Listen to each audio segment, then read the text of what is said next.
The people that are talking about don't wear blonde hair, like it's for us, so it's cultural appropriation. No, it's not, because you don't have a culture, so we're not really appropriating anything, you know?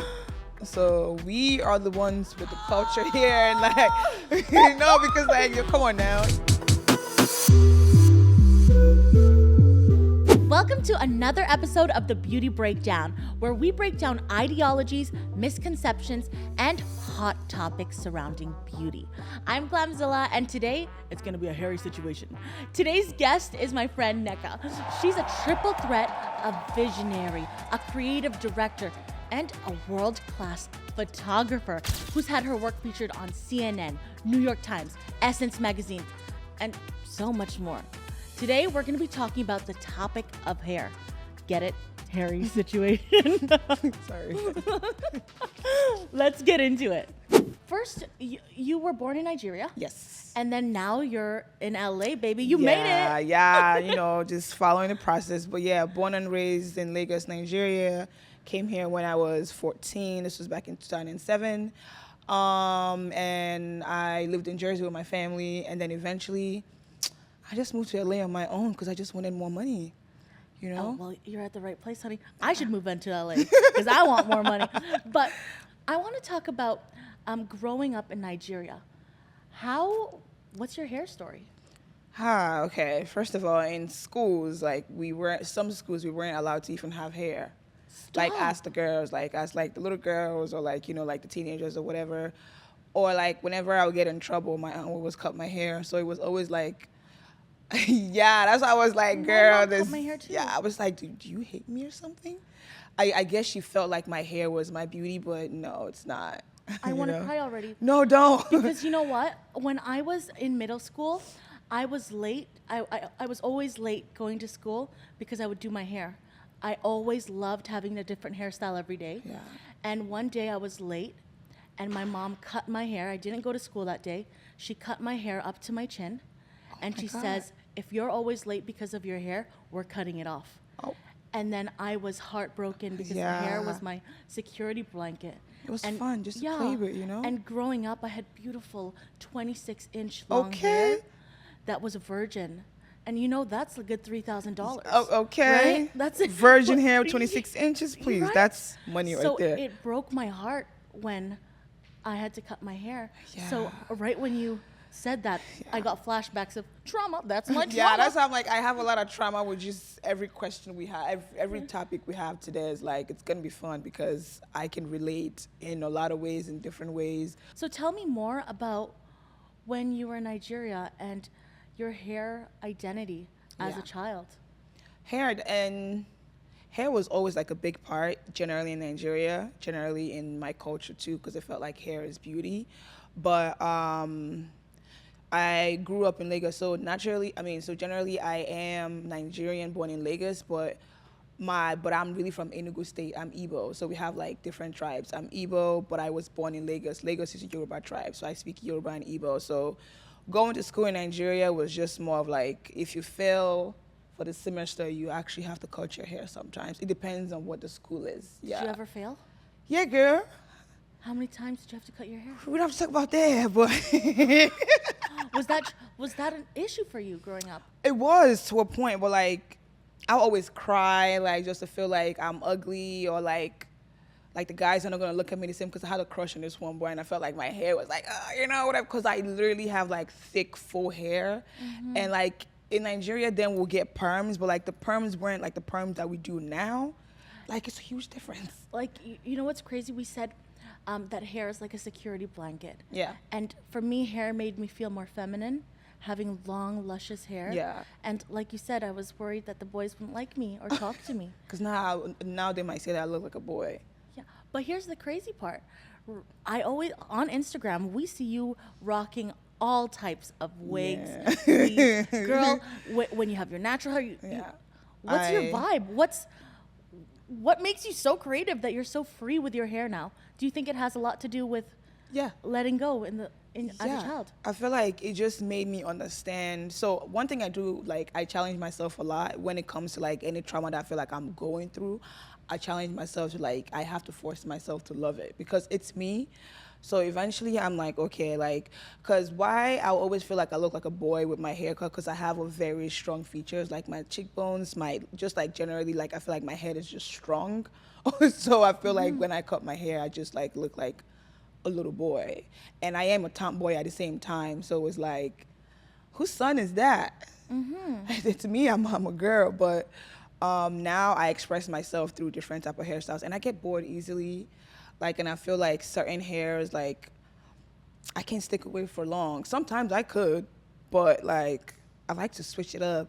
I like to find new things. I just like to spice up my closet too with that. Yeah, check her out on Instagram. You're gonna see blonde wigs. We're gonna see a Afro, bob yeah, moment. everything. Like it was. That's why we're talking about hair, because I Yeah. was like, oh my gosh, I have a lot she's of a hair varieties. visionary. Yeah, I love that. thanks. You know what? Coming here today, I'm like,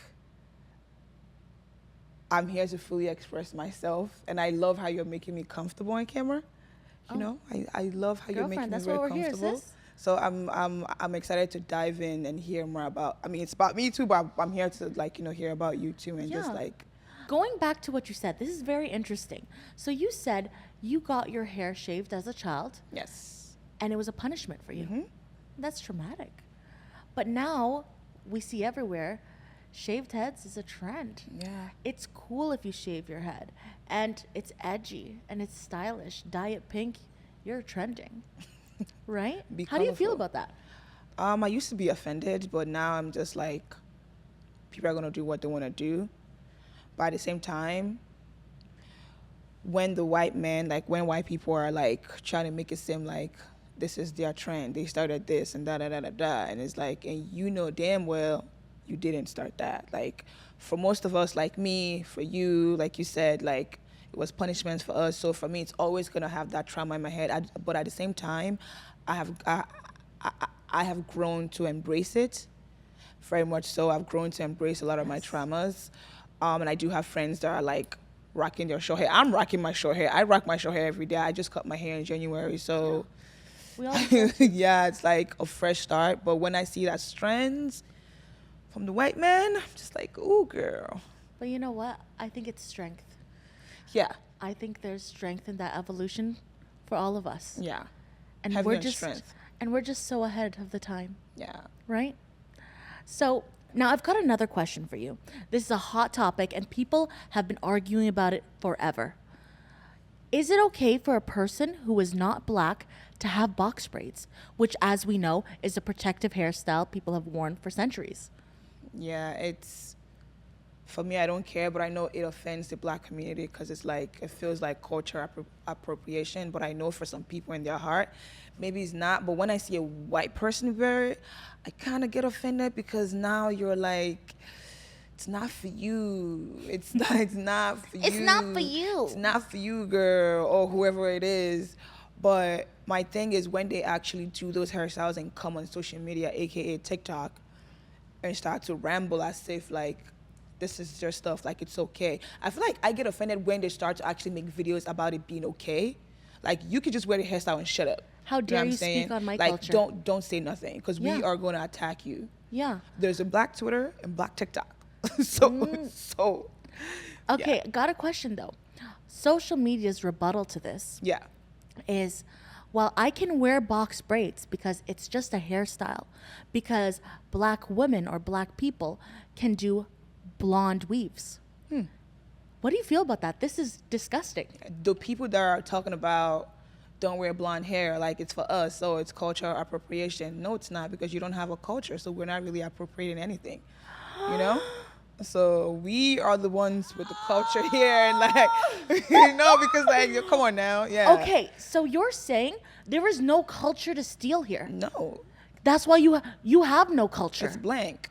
So you have to take cultures from other people. Yeah, literally they do from literally everyone else. That is my mind is blown right now. Because- it's a very interesting way to think about things. They think they have culture though, but if you sit them down and ask them, what is your culture? Nothing.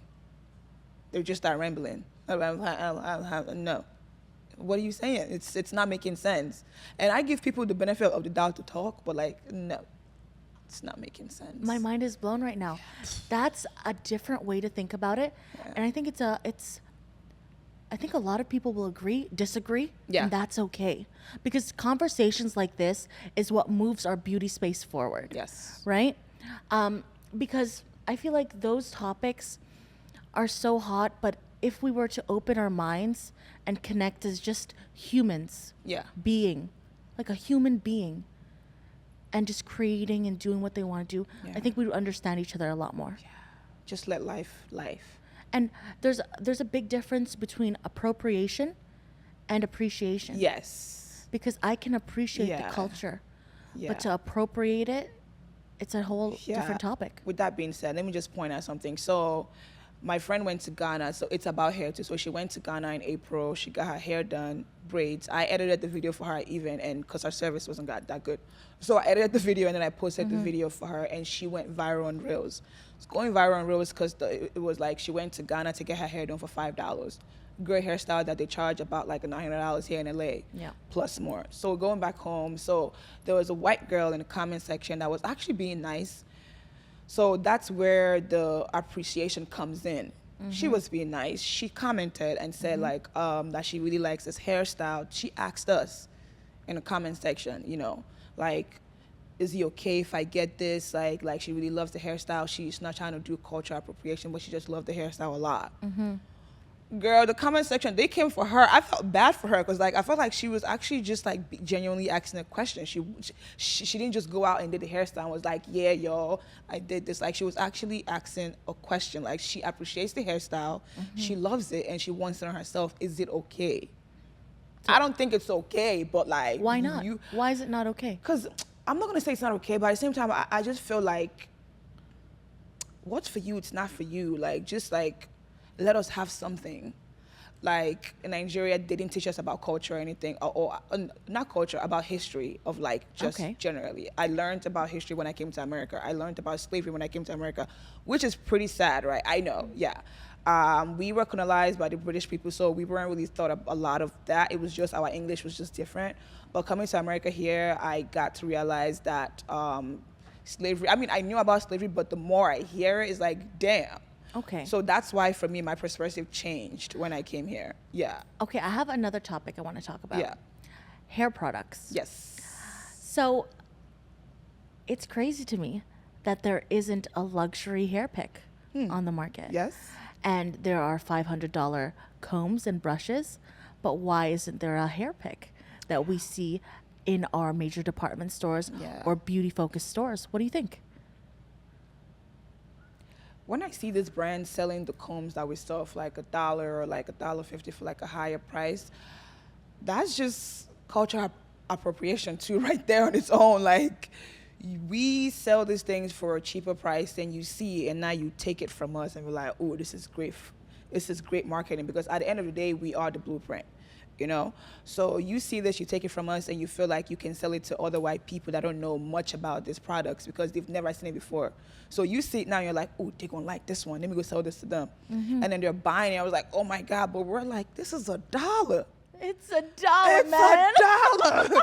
Like, what is this? It's $1. Why is it $500? So that is still culture. That's stealing. That's matter of fact, that's stealing. Let's just like, So how do you feel about people who have like black targeted or curly or coiled targeted hair brands that are not black owned?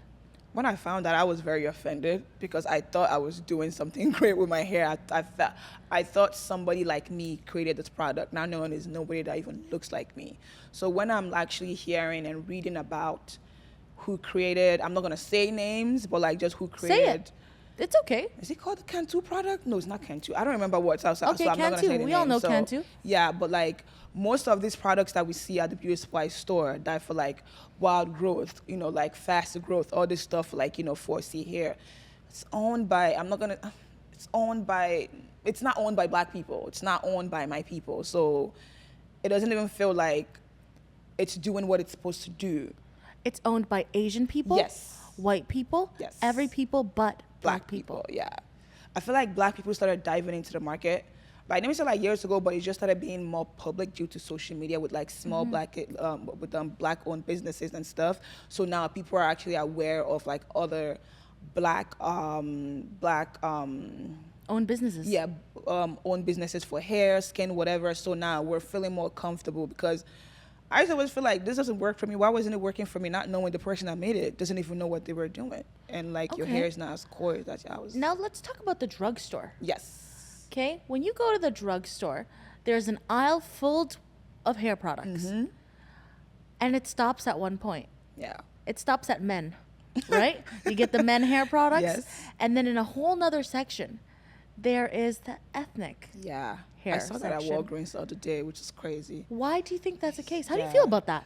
Why is hair products segregated?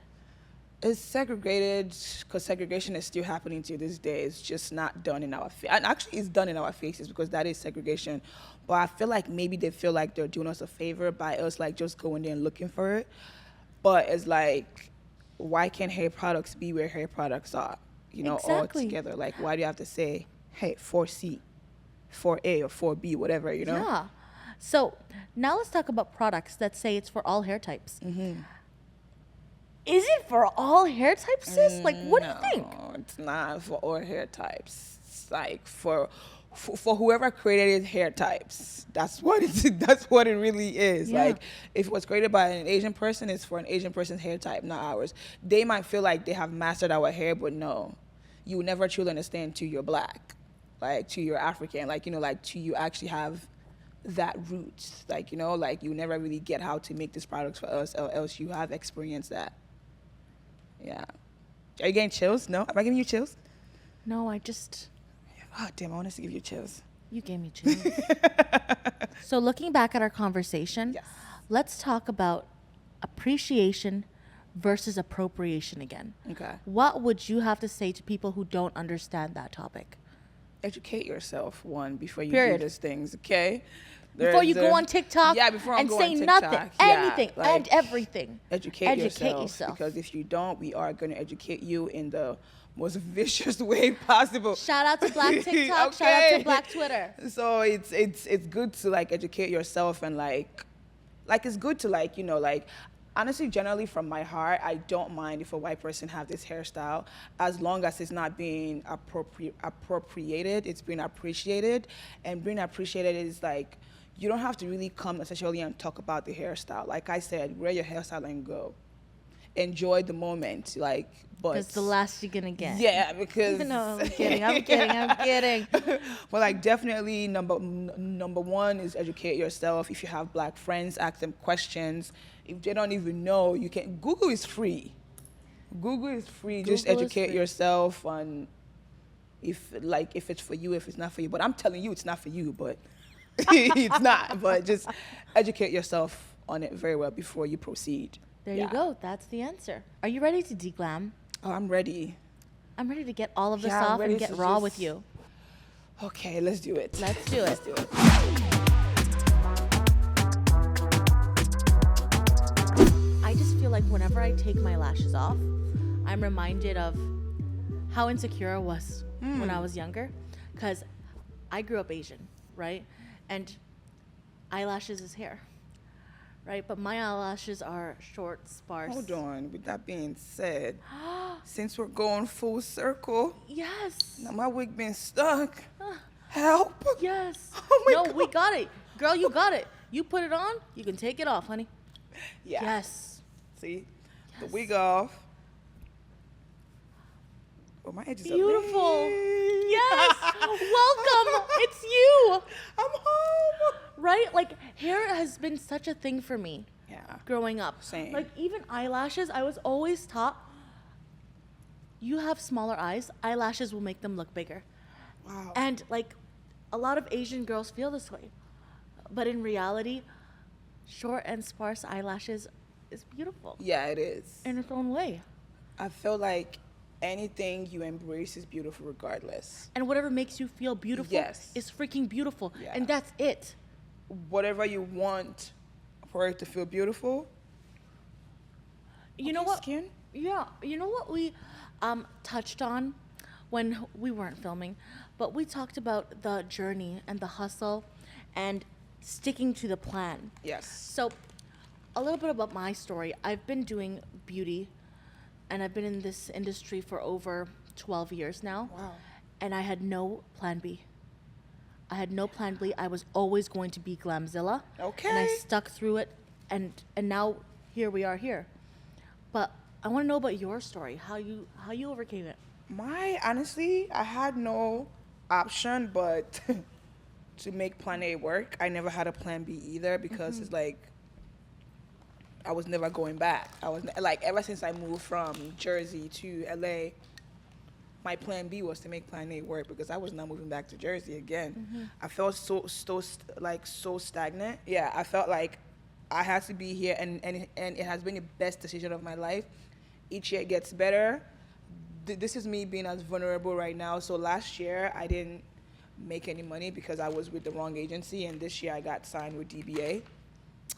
DBA sisters. Okay, yeah, and I have been so grateful because last year I had nothing, but in that time of me having nothing, I had peace. Yeah. So it was like, for me, like when I had nothing, I had peace. So regardless of what it is, I just have to keep going. So this is the same with me. Like I said, 10 years, a whole decade, honey, but I didn't get paid for years. For like 8 years, I did not get paid. Damn. And a lot of people don't understand the struggle that comes with creating content and choosing you and your passion. Because they think, oh, it's a post. Oh, her job is to take a photo and review a product, talk shit about it or say good about it, and that's it. No, it's what we built. Yes. It's the 10 years it took to say my opinion. Yes. And for it to be a valid opinion. And all the education that went with it. Just like your creating, your photography. Yes. That took years. It sure did. You know what they say? It takes 10 years to be an overnight success. For me, it took 12. But I always say this though, when is your time is your time. Yeah. And when is your time and it comes, good God, God is amazing. You know, I remember, like, when I was 18, I bought makeup palettes instead of groceries because I felt like it fed me more. Wow. So I remember the moment I was at Sephora and there was a KVD serpentine palette. It was an all metallic makeup palette. It was the perfect side bay palette for all my mattes. Yeah. And I had literally $100 for groceries, but that palette came up to 86, and I had to come home to my boyfriend and say, babe, I didn't buy groceries. I bought a palette. Back then, he didn't understand it. Yeah. He didn't get how passionate I was about makeup and beauty, that I would rather buy a freaking palette than groceries. Whatever makes you happy. Yeah, it really is all about what makes you happy. What makes you happy? Being able to be myself. Like, I feel like when I'm not myself, I'm very miserable. So what makes me happy is being like, doing what I'm doing right now in life, being a full-time content creator, being a creative director, being a photographer, so basically growing up, why I really even became a photographer is because I felt like growing up I never had a voice. So photography has been that escape for me, where it's like I don't have to say much. I let my work tell the story on its own. Like you see it, it's a voice right there, you get it. But if you need me to explain it, sure, cool. But I feel like generally that's what it is for me. Going back to thinking about our childhood self. Yeah. What do you think they would be really proud of right now? Like for me, I think 7-year-old Stephanie would be proud of the struggle. Yeah. And the overcoming it and becoming. Yeah. Becoming whoever the heck I wanted to be. Because I was so scared as a child to become. Because I didn't know what the future was. Wow. And to embrace who I am now in a society and in an industry where I'm told I am not beautiful as a plus size woman. That's power. Yeah. And that's what I think the younger me would say. Very proud. How about you? Mine would be, girl, you stuck to the plan. We stuck to the plan. And we're you still gotta trust going. yourself. Yeah, like I feel like younger me would be proud of just trusting the process, like really, because I felt like growing up I never really had a lot of hope or faith generally. Once again, America was my escape when I came here. So younger me would be very proud. I mean, I got into a lot of trouble, but it made me who I am today. Yeah. But younger me would be definitely like proud that I didn't give up, and I'm not gonna give up. We're gonna always keep going. So I know she's like smiling there, like, yeah, girl, I'm proud of you. I'm proud of you. I'm proud of you. Yeah. All right, it's time for Beauty Pop Quiz, rapid hot fire questions. Are you ready? I'm ready. Answer the first thing that comes to your head is the answer, okay? All right, let's get into it. Fill in the blank. My hair is my Identity? Ooh, are you offended by my baby hairs? No. Oh. What is a hairstyle no-no? White people with box braids? In and Out or Shake Shack? None. Lipstick or lip gloss? Lip gloss? Biggest fear? Water? Sweet or salty? Sweet?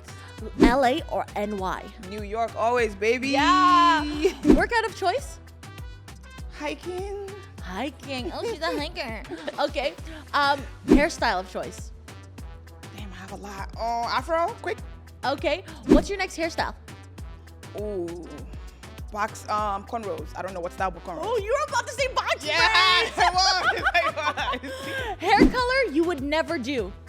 Blue. And that was Beauty Pop Quiz. Thank you so much for being on my show. It was a pleasure to have you here and break down our hair story. Yes. Right? We have a lot in common, so yeah. Where can everybody find you? You can find me on Instagram at African John, on TikTok, African John, every platform, African John. Thank you so much for being here. Thank you for having me. Thanks for tuning in to the Beauty Breakdown. We'll be back next week with another episode. Make sure you subscribe to Past Your Bedtime on YouTube for the video version of this show. And you can listen literally on all streaming platforms. And remember, stay fierce and be unapologetically you. Bye.